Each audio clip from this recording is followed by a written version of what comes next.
Morning, everybody. So I decided to film a tag today. Um, I decided to do I saw this tag I watched a video on this tag by one of my favorite booktubers. Um, Words of a Reader. I think that's what her. Let's see if it's Words of a Reader. So I saw her doing this tag, so I thought I would go ahead and do it. Okay, it's called the Fabric of Life book tag. I will look and I don't know who created the tag, but I will look for the creator and post the original tag, the original creator's video on mine. Okay, so this basically is, you have the stages of life and you have to pick a book that you might associate with those stages. Unfortunately, I kind of had a hard time with this one. I also had a hard time with the other one I did because I usually, write write the tags, the questions on my notebook here, and then try to come up with the answers ahead of time so that my videos aren't super long. I mean, they already get pretty long because I tend to get off on tangents a lot. So, okay, so let me go ahead and start. So it's not too long. Okay, so this one I had a hard time with, and it's a birth. I couldn't think of any, I don't have any books about, giving birth or about mothers, having a baby. So I picked two that I thought could potentially work. So the Velveteen Rabbit, because that was one of my favorite, although originally that one I had for childhood, but because it was one of my favorite childhood stories. But I thought it could be also for birth because it's kind of about this rabbit, this Velveteen Rabbit who wants to become real, and the only way he can do that is if he's loved enough by his owner, by his human owner, and then by the end of the book, he becomes real. So, I thought that was kind of like the rebirth, like the rabbit starting out as a toy and then he was reborn into a real rabbit. So I thought that's kind of like rebirth, kind of birth. He was reborn. And then I also put the nonfiction 1776 by David McCullough, I think that's how you say his last name. I haven't read that. No, I haven't read that one, but I read some of his biography on John Adams. I still have to finish that. I might finish that next month because I'm going to make November nonfiction and novella month where I read nonfiction books and novellas, but the books I'm reading right now this month might extend into next month because unfortunately, as I've said in other videos, I have a job now, and the hours, although it's not like I only need 4 to 5 hours I work, but still, and plus I still have 2 library books. One is really, really long, and then I'm also trying to read. I started a big books book club, so I'm trying to read a little bit of the book we chose, which is It. By Stephen King, so I'm trying to read that. I want to have time to do all the things I like to do, and once I start watching, of course, booktube videos, it's kind of addictive. So it's just I have a lot. I'm putting a lot of expectations on myself on what to read this month. So like I said, I picked 1776 because it's that was the kind of the year that America was born.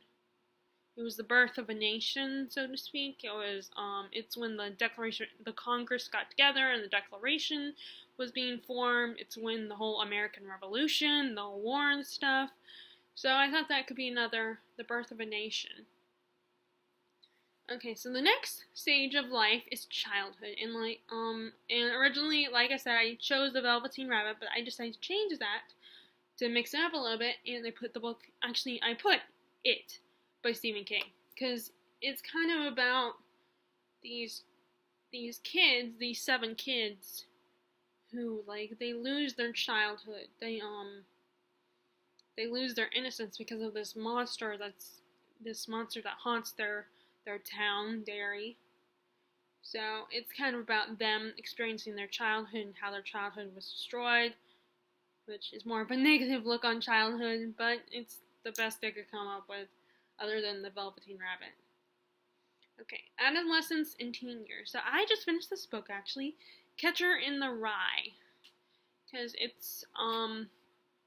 well, she read the book, and it's about a teenager talking about, he's narrating some of his life experiences. He's, this rebellious teenager trying, he's not an adult yet. He's still kind of very immature, and, people keep telling him to grow up, and he's just, he is experiencing, so he's kind of caught in the middle. So I thought that would be good for representing teenage and adolescent years. Okay, coming of age, I picked Jane Eyre by Charlotte Bronte wrote it. What she wrote, Wuthering Heights. I don't remember. I think it was Charlotte Bronte. I no longer have the book. I gave it to my cousin because I wanted her to read it. I gave her my copy, so I don't have it to look, unfortunately, but I think Charlotte Bronte is the one that writes Jane Eyre, that is the author of Jane Eyre. I picked that one for coming of age because, she's becoming an adult, she's experiencing these big adult life experiences. She's gone to school, and now she's being thrown out into the world and put in this situation where she becomes a governess to a young girl, and she experiences love for the first time, and then of course that comes with a little bit of complications if you have read the book. Of course that's putting it lightly. So she's, becoming a young woman. Okay, and the next one is Later Years or Senior Years.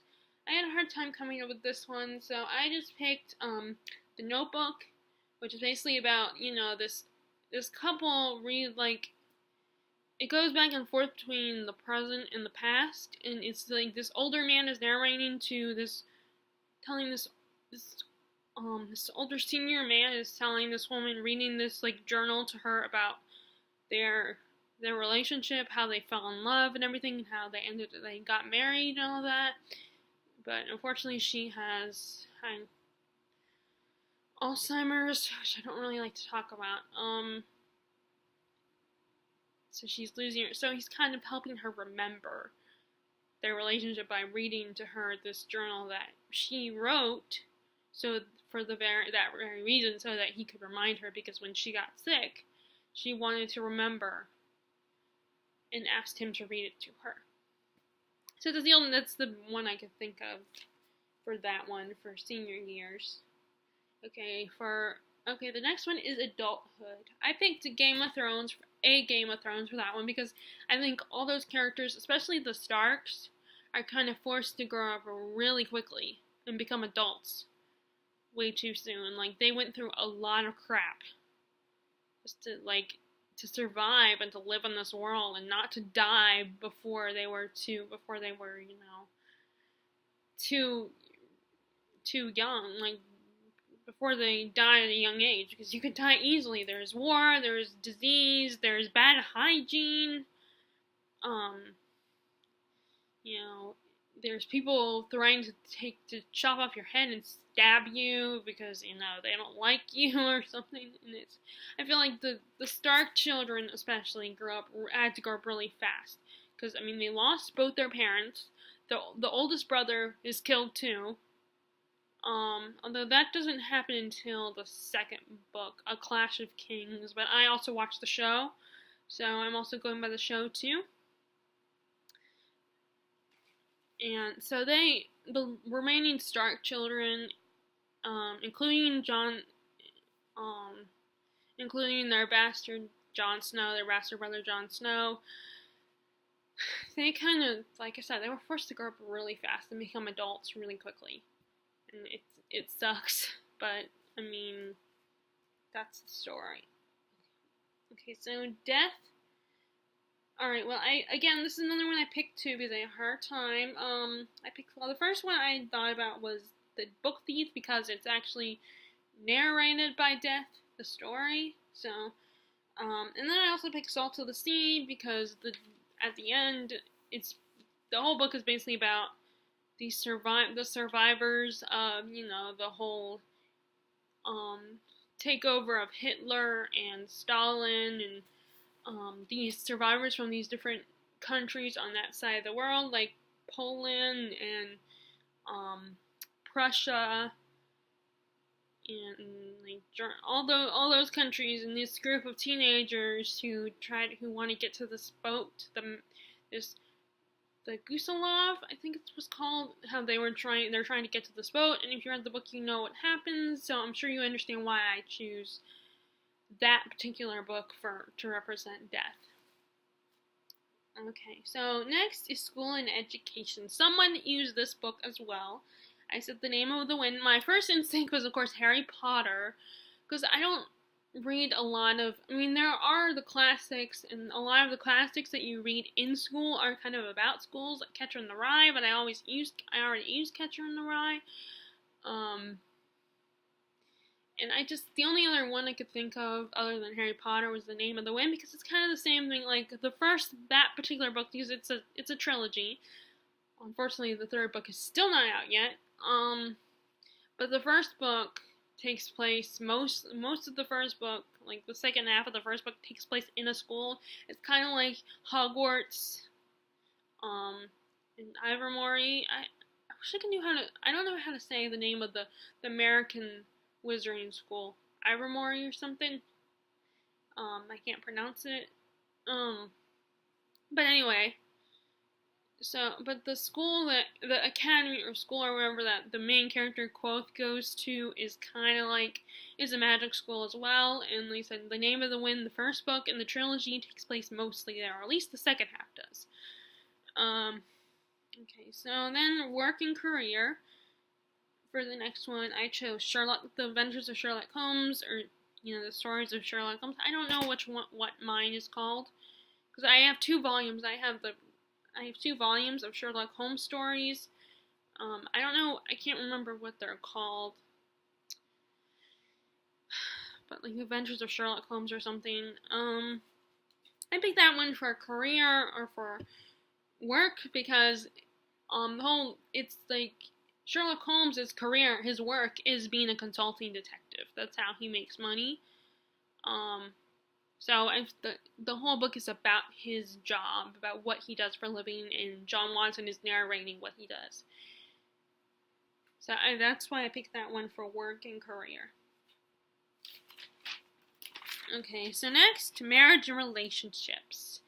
I picked another book I read recently called Where the River Ends, I picked that one for marriage and relationship because it is about a married couple that the wife has cancer and she's dying, and she created a bucket list, and one of the things on her bucket list is to sail across the river that goes between like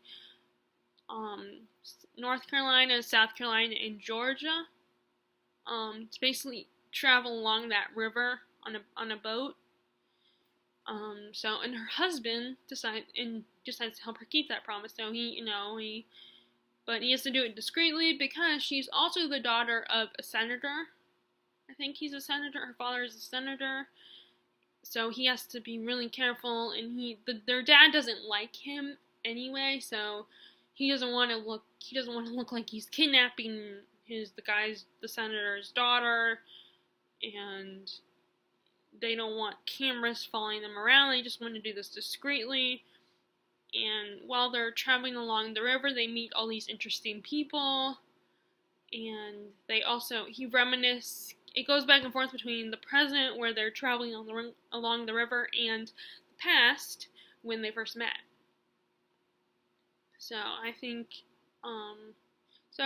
that's good because it shows a marriage and about keeping it together and holding on to each other, despite and how the struggle with the wife having cancer and how hard it is. So I think it shows a good marriage relationship. And also not just the cancer, but like I said, the senator does not like her husband. So it's also about that too, and that's why I picked that one for marriage and relationships. Where the River Ends. I don't remember the author's name. I no longer have that book because, I mean, I enjoyed it, but it's not one that I was, like, in love with or anything. So the books I'm not, like, in love with, I usually donate to or use bookstores. So I no longer have that one in my possession. I think it was Charles something. I think his first name was Charles, the author. It's called Where the River Ends, so if you're interested. Okay, so Birthdays and Anniversary, I picked the Castor Chronicles, which is a series of 4 books about a young girl who's, it's mostly from this boy's perspective, and he falls in love with a girl who, is from a family of witches. And the women in their family, on their 16th birthday, they will be chosen for the dark or the light. And that's why I picked that one, because it has to do with, like, each book kind of centers, or at least the first 2 books center around the witch girl, Lena's birthday, and how on her birthday something will happen, something significant, like she'll either be claimed for the light or the dark.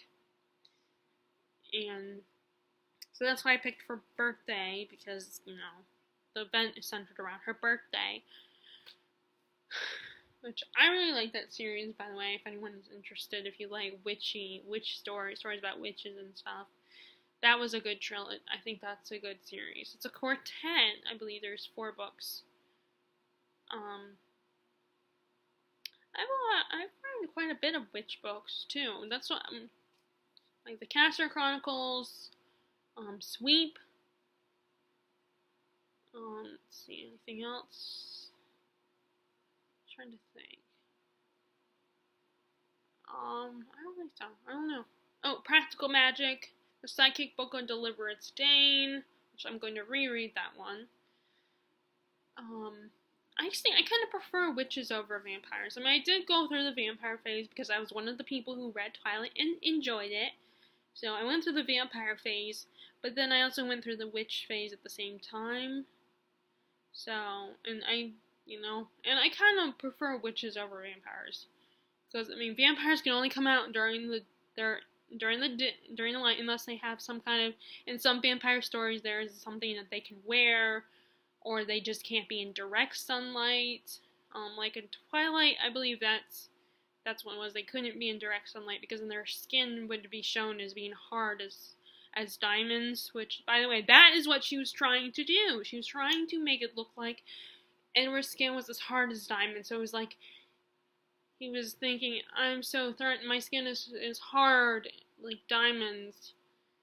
Because, like, if you shine light on a diamond, it will shine rainbow colors. I know everyone thinks that's gay, and vampires aren't supposed to sparkle. I'm sorry, that is one of the complaints that drives me crazy. One of the criticisms about Twilight that really annoys me. I mean, I get all the other reasons why people don't like it, and I get, like, there's certain aspects, like the imprinting that was not executed right. That's putting it nicely. But the whole sparkle complaint about vampire sparkly I'm sorry, it kind of annoys me, and but anyway, like, sorry, again, going off on a tangent here. So, like I said, Castor Chronicles for birthday and anniversary because, the significant event in the story is Lena's birthday. That's, like, the climax of each of the books. Okay, so for holidays and traveling, that one was another hard one, but I picked The Hobbit because I feel like it's a traveling story, it's an adventure story. These, Bilbo and the dwarves are going on this adventure to get to the mountain where the dwarves used to live, their mountain kingdom. So it's about their journey. The unexpected journey is about their journey to the mountain, and then this war between these 5 armies, and fighting the dragon and all that. The Battle of the 5 Armies. So I thought The Hobbit kind of represents traveling in a way. I didn't have anything it's the only thing I could come up with. Okay, well, that's it. I hope you guys liked my answers, And I hope you weren't. I hope at this point, you guys, if you're watching my videos, I hope at this point you're not bothered by my constant going off on tangents when I'm making videos. I know they kind of make them really long, and I'm sorry. It's just, I get distracted, sidetracked by another topic. So, anyway, well, that is my, the Fabric of Life book tag. Like I said, I will look for the original tag creator, and I hope you enjoyed. Alright, bye.